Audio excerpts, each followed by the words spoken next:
इयत्ता 10वी विषय मराठी इंग्रजी माध्यम. आज आपण आपल्या पाठ्यपुस्तकातील धडा 8वा ऊर्जा शक्तीचा जागर, ज्याचे लेखक आहेत डॉक्टर रघुनाथ माशेलकर, यावर आधारित चर्चा करणार आहोत. या चर्चेच्या द्वारे आपण रघुनाथ माशेलकरांचे काही अनुभव पाहणार आहोत. ऊर्जा शक्तीचा जागर, डॉक्टर रघुनाथ माशेलकर आंतरराष्ट्रीय ख्यातीचे ज्येष्ठ वैज्ञानिक, ग्लोबल रिसर्च अलायन्सचे अध्यक्ष, रॉयल सोसायटी लंडनचे फेलो, वैज्ञानिक व औद्योगिक संशोधन संस्थेचे अध्यक्ष. या नात्याने संस्थेच्या कार्याची व्याप्ती वाढवण्यात त्यांचे मोलाचे योगदान आहे. पद्मविभूषण या पुरस्काराने सन्मानित. त्यांची शोध नव्या भारताचा, पंचशील, नव्या युगाचे, timeless inspirator, Tilak in our times, reinventing India इत्यादी पुस्तके प्रकाशित आहेत. भारतातील मूलभूत प्रश्न सोडवण्यासाठी बौद्धिक क्षमतेच्या आधारे ज्ञानाचे अर्थपूर्ण नियोजन करणारे डॉक्टर रघुनाथ माशेलकर आघाडीचे भारतीय शास्त्रज्ञ आहेत. प्रचंड कष्ट करण्याची वृत्ती, सकारात्मकता, शिस्त, संशोधन वृत्ती, नेतृत्व गुण व प्रखर देशनिष्ठा हे त्यांच्या व्यक्तिमत्वाचे विलोभनीय पैलू आहेत. प्रस्तुत पाठात लेखकाने त्यांच्या विद्यार्थी दशेतील आठवणी सांगितल्या आहेत. लहानपणीच पित्याचे छत्र हरपलेल्या माशेलकरांना त्यांच्या आईने अत्यंत प्रतिकूल परिस्थितीतून जिद्दीने शिक्षण घेण्यास प्रवृत्त केले. त्याचे वर्णन या पाठात आले आहे. या पाठाच्या आधी आपण एक पाठ पाहिला होता, जो स्थूल वाचनाचा होता, मोठे होत असलेल्या मुलांनो. त्या पाठामध्ये सुद्धा डॉक्टर अनिल काकोडकरांनी त्यांचे अनुभव मांडले होते आणि त्यांच्या अनुभवातून आपण खूप काही शिकलो होतो. तसेच या पाठात डॉक्टर रघुनाथ माशेलकर यांनी त्यांचे लहानपणीचे, बालपणीचे काही अनुभव आपल्या बरोबर इथे प्रस्तुत केले आहेत आपल्यासमोर, जेणेकरून आपण त्यांच्या अनुभवातून खूप काही शिकू शकतो. कशा प्रकारे परिस्थिती वाईट होती, लहानपणीच वडील गेले आणि त्यातून सुद्धा अत्यंत वाईट परिस्थितीतून आईने त्यांना शिकवलं. फक्त शिकवलंच नाही तर शिक्षण घेण्यास प्रवृत्त केलं, इंस्पायर केलं की तू शिक्षण घेऊ शकतोस. इस पाठ के माध्यम से हम डॉक्टर रघुनाथ माशेलकर इन्होंने अपने बचपन में क्या क्या देखा, कैसे परिस्थिति से सामना किया, उनकी मातोश्री ने उनको किस तरह से एजुकेशन लेने के लिए इंस्पायर किया और उन्होंने कैसे प्रयत्न किए, कैसे कष्ट किए, ये सभी अनुभव हम इस पाठ के माध्यम से देखने वाले हैं. शाळा आणि शिक्षक असा विषय निघाला की मला माझी मुंबईतील शाळा आणि शालेय जीवनातील शिक्षकांची आठवण येते. आता या वाक्यातून आपल्याला कळतंय की असं वाटतंय की जणू डॉक्टर रघुनाथ माशेलकर आपल्याशी बोलत आहेत. ऐसे लग रहा है कि जैसे डॉक्टर रघुनाथ माशेलकर जी हमारे साथ चर्चा कर रहे, बात कर रहे हैं. तर शाळा आणि शिक्षक असे दोन्ही विषय जेव्हा निघाले तेव्हा डॉक्टर रघुनाथ माशेलकरांना कायमच त्यांचे शाळेतील शिक्षक आठवायचे. गिरगावातील युनियन हायस्कूल आणि माझ्या शाळकरी वयात आपुलकीनं संस्कार करणारे माझे Bhave sir, Joshi sir, Shirke sir या साऱ्यांचे माझ्यावर फार मोठे ऋण आहेत. शाळेतील शिक्षकांची त्यांना इथे आठवण होत आहेत आणि ते म्हणत आहेत त्यांचं खूप मोठं ऋण आहे. म्हणजे त्यांनी जे शिकवलं, जे त्यांना सांगितलं, त्यामुळे आज ते या स्थानावर येऊन पोचले आहेत.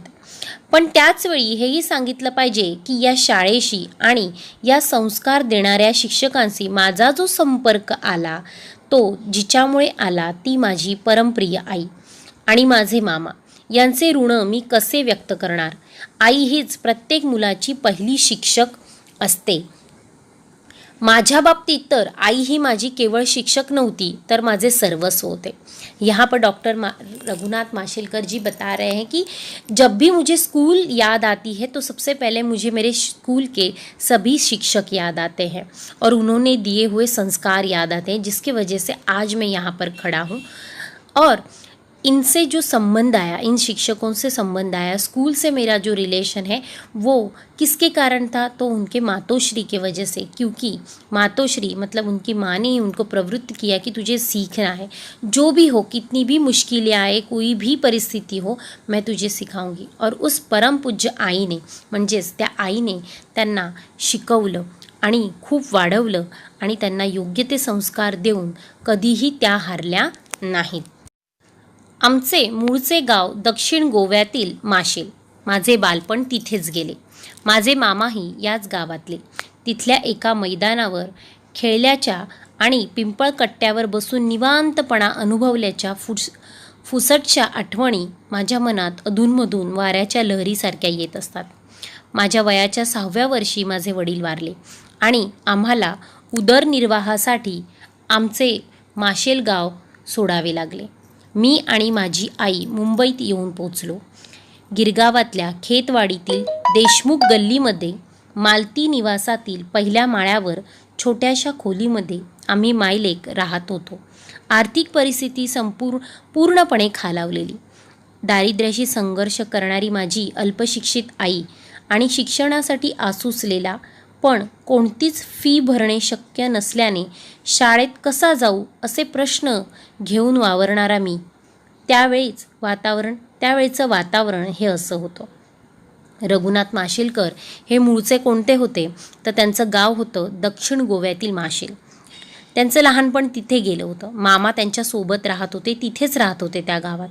त्यामुळे लहानपणी जो अनुभव उनको आए थे, जैसे पिंपळकट्ट्यावर बसून निवांतपणा अनुभवलेला, मैदानात खेळलेले काही अनुभव होते, हे सगळ्या गोष्टी कधीतरी अचानक त्यांच्या मनात येत होत्या आणि त्या आठवणी जाग्या होत होत्या. हे सांगत असताना उन्होंने ये भी बताया है कि एज ऑफ 6 मतलब वो जब 6 साल के थे तब उनके पिताजी उनको छोड़कर चले गए आणि त्यानंतर उदरनिर्वाह म्हणजे पोट भरण्यासाठी पेट भरने के लिए उनको उनका गाव छोड़ना पड़ा आणि ते गाव सोडल्यावर ते मुंबईला आले. मुंबई में वो गिरगाव में आए आणि त्या गावात गिरगावला आल्यानंतर एका छोट्याशा खोली म्हणजे एक रूम कमरा, तो उसमें रहने लगे.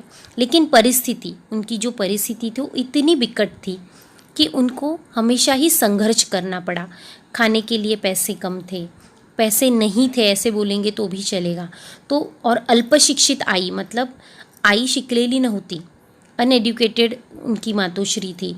तो इस सारी वजह से जो परिस्थिति सामने थी उसके वजह से उनको स्कूल की फ़ी भरना नामुमकिन था. लेकिन लेखक उनको तो एज्युकेशन लेना था, त्यांना शाळेत जायचं होतं, त्यांना खूप शिकायचं होतं. पण असे अनेक प्रश्न डोळ्यासमोर असताना असं वातावरण त्यावेळेस त्यांच्यासमोर उभं होतं. पण माझ्या आईनं धीर सोडला नाही. ती खचली नाही. वेगवेगळी कष्टाची कामे करत होती. त्यातच माशेलहून मुंबईत आलेले माझे मामाही मदतीला आले. त्यांच्यामुळे मला खेतवाडीतील प्राथमिक शाळेत प्रवेश मिळू शकला. ही शाळा महापालिकेची होती. माझ्याप्रमाणेच शाळेचीही परिस्थिती बेताचीच होती.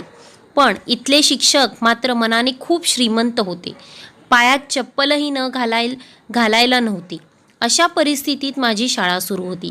वयाच्या 12व्या वर्षापर्यंत मला अनवाणीच राहावं लागलं. आता इथे माशेलकर सांगत आहेत की परिस्थिती इतकी बेताची होती, परिस्थिती इतकी वाईट होती, तरी आईनं धीर सोडला नाही. मतलब माँ ने उनकी मातोश्री ने बिल्कुल यहाँ पर हार नहीं मानी और वो आगे बढ़ती गई. अनेक कष्ट के काम उन्होंने किए, मेहनत की बहुत, और उसमें उनके मामा जी भी वहाँ पर ही थे जिन्होंने उनको मदद की. और मामा जी के कारण खेतवाड़ीतील प्राथमिक शाळेत मतलब प्राइमरी स्कूल में उनको एडमिशन मिल गया. जिस स्कूल में एडमिशन मिला था उस स्कूल की परिस्थिति भी वैसी ही थी जैसी इनकी परिस्थिति थी. आणि पायात चप्पल मतलब पैर में पहनने के लिए उनके पास चप्पल भी नहीं थी. अनवाणी जावे लागायचे. वयाच्या 12व्या वर्षी म्हणजे जब तक वो 12 साल के ना हुए तब तक वो बिना चप्पल के ही रहा करते थे. तर अनवाणी म्हणजे काय, तो बिना चप्पल के चलना, पाया चप्पल नसणे याला अनवाणी असे म्हणतात. शालेय शिक्षण पूर्ण केल्यानंतर जेव्हा हायस्कूलमध्ये प्रवेश घेण्याची वेळ आली त्यावेळी तर आणखी एक मोठं संकट समोर आलं. त्यावेळची हायस्कूलची प्रवेश फी 21 रुपये होती. पण आमच्याजवळ एवढे पैसे कुठून येणार? प्रवेश फी भरणे शक्य नसल्यामुळे आता माझे शिक्षण थांबणार असे वाटू लागले. पण माझ्या आईने धीर सोडला नाही. आजूबाजूच्या बिऱ्हाडीतील काही कामे करून तिने पैसे जमवण्यास सुरुवात केली. त्यावेळी तिच्या परिचयातील एक माऊली म्हणजे एक चांगली व्यक्ती, माऊली मदतीला धावली आणि माझ्या प्रवेश फीची व्यवस्था झाली. पण तोपर्यंत गिरगावातील त्यावेळच्या नामांकित शाळांमधले प्रवेश बंद झाले होते. आता प्रायमरी स्कूल संपल्यानंतर हाईस्कूलमध्ये जेव्हा त्यांना ॲडमिशन घ्यायचं होतं तेव्हा एक नवीन संकट, एक नई समस्या उनके सामने आई कि फ़ीस भरनी थी. और फीस की प्राइस क्या थी, यहाँ पे बताया गया फीस थी 21 रुपये. पण त्यावेळेस एवढे पैसे पण त्यांच्याजवळ नसल्या कारणामुळे त्यांच्यासमोर अजून एक नवीन संकट आलं. पण आईनं धीर सोडला नाही. परत उनकी माँ ने यहाँ पर बिल्कुल हार न मानी. उन्होंने आजूबाजूच्या बिरहाडातील, म्हणजे बिरहाड़ म्हणजे फैमिलीज़, अगल बगल की जो फैमिलीज़ थी उनके काम करना शुरू कर दिया. जैसे कपड़े धोना, बर्तन घसना, ये सारे काम उन्होंने शुरू किए. और उसी में परिचयातील एक माऊली, म्हणजे उनके परिचय में, उनके मालूमात में जो एक माऊली मतलब एक अच्छा पर्सन, अच्छी पर्सन उनके लिए मदद के लिए आ गई और जिन्होंने ये प्रवेश फीस जो थी, ॲडमिशन फ़ी जो वो भर दी. पण तोपर्यंत गिरगावातील त्यावेळच्या नामांकित शाळेमधले प्रवेश बंद झाले होते. लेकिन जब तक इनके पास फ़ी के पैसे आते तब तक गिरगाव की जितनी भी अच्छी फेमस स्कूल्स थी, नामांकित म्हणजे फेमस, त्या शाळेचे प्रवेश बंद झाले होते. मतलब ॲडमिशन स्टॉप हो चुकी थे. अखेर युनियन हायस्कूलमध्ये मला प्रवेश मिळाला आणि माध्यमिक शिक्षणाचा पुढील टप्पा सुरू झाला. अनेक अडीअडचणींमधून मी जमेल तेवढा अभ्यास करत होतोच, पण त्या छोट्याशा खोलीतील जागा अपुरी पडायची. अभ्यासाला पूरक वातावरण नव्हते. मात्र त्याही वातावरणात मी जिद्दीने अभ्यास करत राहिलो आणि परीक्षेत चांगलं यश मिळत गेलं. या युनियन हायस्कूलमधले शिक्षक त्यांची सेवाभावी वृत्ती, विद्यार्थ्यांना शिकवताना त्यामध्ये त्यांचे स्वतःला झोकून देणे आणि निरपेक्ष भावनेने केलेले मार्गदर्शन यामुळे माझ्या केवळ शालेय अभ्यासाचाच पाया पक्का झाला असं नाही, तर आयुष्याचाच पाया पक्का झाला. शिक्षणाबद्दल एक आंतरिक ओढ वाटू लागली. यहाँ पर जब उनका सेकंडरी एज्युकेशन आखिर शुरू हो गया. कैसे? कारण की युनियन हायस्कूलमध्ये त्यांना ॲडमिशन मिळाले आणि त्यानंतर जसे जमेल, जसे होईल तसा ते अभ्यास करायचे. लेकिन सिचुएशन खराब थी, छोटी सी जगह छोटी सी थी, उनका कमरा काफ़ी कम छोटा था. इसकी वजह से पूरक वातावरण, मतलब एक जो पढ़ाई के लिए अच्छा एटमॉस्फियर, एक माहौल चाहिए, वो उनके पास नहीं था. फिर भी ना हारते हुए जिद्दीने त्यांनी काय केलं तर अभ्यास करत गेले आणि त्यांना यश प्राप्त होत गेलं. मतलब उनको जो अच्छा रिज़ल्ट उनका आता गया.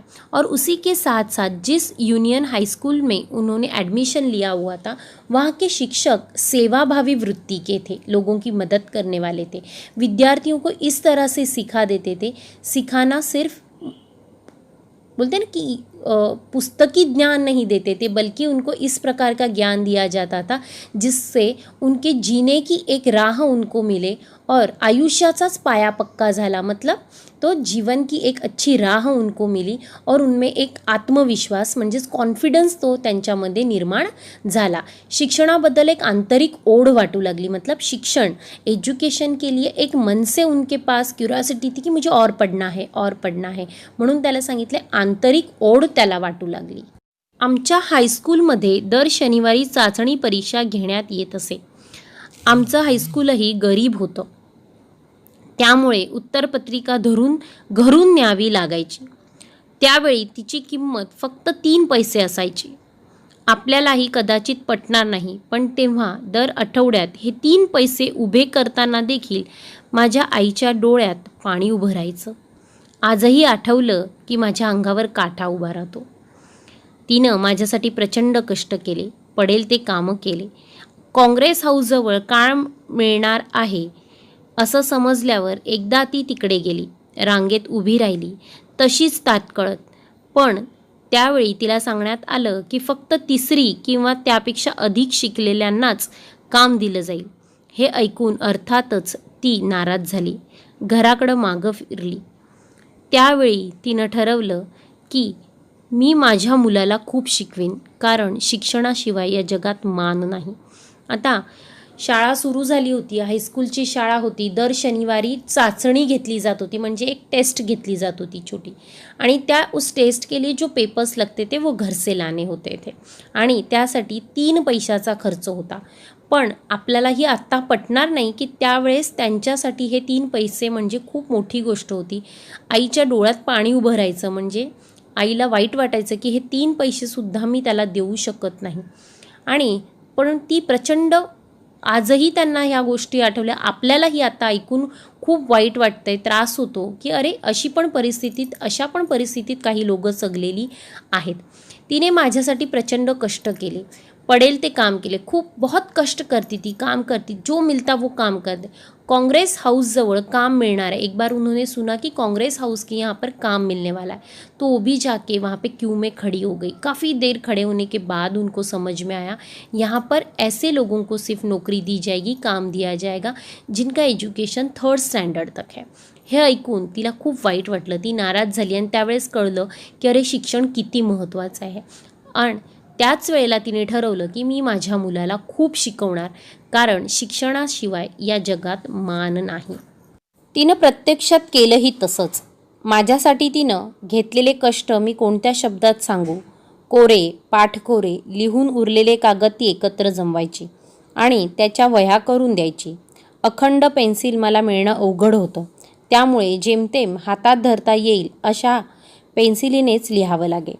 यहाँ पर माशेलकर जी बता रहे हैं कि उनके मातोश्री ने वही किया क्योंकि उनको अपने बच्चे को सिखाना ही था, क्योंकि उन्होंने देखा हुआ था कि शिक्षण मतलब एजुकेशन के बिना इस समाज में कोई मान नहीं है. इसीलिए जो पेपर्स लगा करते थे वो एक साइड लिखे हुए पेपर, कोरे पाठ कोरे मतलब जो क्लीन पेपर हुआ करते थे, पाठ कोरे एक साइड लिखे हुए, बिना लिखे हुए, ऐसे पेपर वो इकट्ठा करके हाथ से सीकर उनको नोटबुक्स बनाकर दिया करती थी. अखंड पेंसिल मला मिलने अवघड होते. अखंड पेंसिल मतलब न्यू बड़ी पेंसिल उनको मिलना इम्पॉसिबल था, इसीलिए जेम तेम हाथ में पकड़ने के लिए आए ऐसी ही पेंसिल उन्होंने आज तक यूज़ की है, ऐसा इस पाठ के द्वारे डॉक्टर माशेलकर जी ने बताया है. याच हायस्कूलमध्ये मला भावे सर भेटले. ते आम्हाला भौतिकशास्त्र शिकवत. विज्ञानातील हा विषय शिकवताना त्यांनी केवळ शास्त्र शिकवलं नाही, तर त्या विषयाची गोडी लावली आणि त्याचबरोबर जीवनाचं फार मोठं तत्त्वज्ञान शिकवलं. एके दिवशी शाळेत त्यांनी एक प्रयोग करून दाखवला. भिंगाच्या साह्यानं सूर्यकिरणाची शक्ती कागदावर एकत्रित केल्यास कागद जळतो हे त्यांनी दाखवलं. आणि माझ्याकडे बघून ते म्हणाले, माशेलकर, तुमची ऊर्जाशक्ती एकत्रित करा, काहीही जाळता येईल. एकीकडे मला एकाग्रतेचा मंत्र मिळाला आणि दुसरीकडे विज्ञान समजलं. हायस्कूलमध्ये शिकत असताना भावे सर हे फिजिक्स शिकवायचे. भौतिकशास्त्र म्हणजे फिजिक्स. आणि ते शिकवत असताना फक्त ते शास्त्र म्हणजे सायन्स शिकवत नव्हते, तर जीवनात वागायचं कसं, जीवनाचं तत्त्वज्ञानही त्यांनी शिकवलं होतं. विषयाची गोडी म्हणजेच त्या उस सब्जेक्ट में रुचि कैसे लाएं, वो सब्जेक्ट आपको अच्छा कैसे लगे, इस तरह से वो सिखाया करते थे. एक दिन उन्होंने एक प्रयोग म्हणजे एक्सपेरिमेंट करून दाखवला की भिंगाच्या साह्यानं, भिंग म्हणजे काय तर मैग्नीफाइंग ग्लास के सहायता से उन्होंने क्या किया तो सूरज की किरणें एकत्रित की और एक कागज़ को जला दिया. और ये देखकर उन्होंने माशेलकर जो थे, डॉक्टर माशेलकर, इनकी तरफ देखते हुए कहा कि तुम्ही तुमची ऊर्जा शक्ति एकत्र करा. मतलब आप भी अपनी जो ऊर्जा शक्ति है, आपकी एनर्जी है, आपके अंदर की जो पावर है, आपकी जो ग्रास्पिंग पावर है, त्या सगळ्यांना एकत्र करा. बघा काहीही जाळता येईल, म्हणजे आप कुछ भी कर सकते हो, जीवन में जो चाहिए वो हासिल कर सकते हो. एकीकडे मला एकाग्रतेचा मंत्र मिळाला आणि दुसरीकडे विज्ञान समजलं. मतलब उनको कॉन्सन्ट्रेशन लेवल बढ़ाने का भी मंत्र मिल गया आणि सायन्स ही समझ में आया. आयुष्याचं फार मोठं तत्त्वज्ञान मला भावेसरांच्या या शिकवणीतून गवसलं. त्यांना मी कसा विसरू शकेन. भावेसरांप्रमाणेच माझ्या शालेय आणि पुढील शैक्षणिक जीवनात जोशी सर, शिर्के सर, श्री मालेगाववाला या सर्वांनीच माझ्या व्यक्तिमत्वाच्या जडणघडणीसाठी उत्तम मार्गदर्शन केले. अब इनके जीवन में जैसे भावे सर थे, उन्हीं की तरह और कई शिक्षक थे, जैसे शिर्के सर है, जोशी सर है, मालेगांव वाला सर है. इन्होंने माशेलकर जी की जो पर्सनालिटी है, व्यक्तिमत्व, ये पर्सनालिटी डेवलपमेंट के लिए काफ़ी उनको मार्गदर्शन किए, संस्कार केले, संस्कार किए उनके ऊपर। आयुष्याच्या उभारणीसाठी मला याच शाळेने आणि याच शिक्षकांनी भरपूर शिदोरी दिली, संघर्षासाठी आत्मविश्वास मिळवून दिला, जगाचे भान दिले, जगण्याचे भान दिले। आजही फिरून ते शाळेचे दिवस आठवताना एकीकडे प्रचंड दारिद्र्याचा सामना करणारे ते क्षण न क्षण आठवतात आणि त्याचवेळी माझी आई, माझे शिक्षक, माझी शाळा हे माझे संस्कार केंद्र डोळ्यासमोर उभे रहते। मैं पुन्हा मनोमनी शाळेत जाऊ लागतो। यहाँ पर उन्होंने बताया कि जीवन का एक शिक्षा प्राप्त करते वक्त काफ़ी शिक्षकों ने, उनकी माँ मतलब उनकी मातोश्री ने उनको काफ़ी कुछ दिया, काफ़ी कुछ अनुभव दिए, संस्कार दिए, और इन्हीं संस्कार के माध्यम से आज वो इस स्थान पर पहुँचे हुए।